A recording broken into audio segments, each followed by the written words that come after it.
महाराष्ट्रात 15 ते 16 जूनपासून मान्सूनची सुरुवात होणार आहे.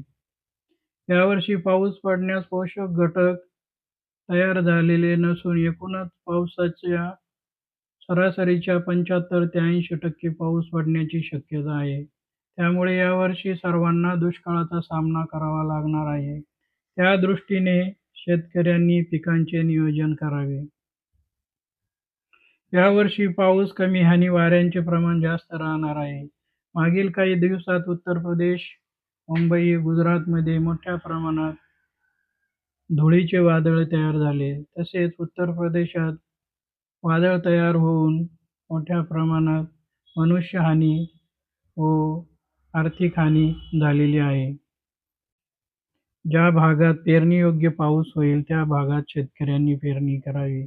साधारण 20 ते 25 जून नंतर पेरणी केलेली चांगली राहील असे मला वाटते.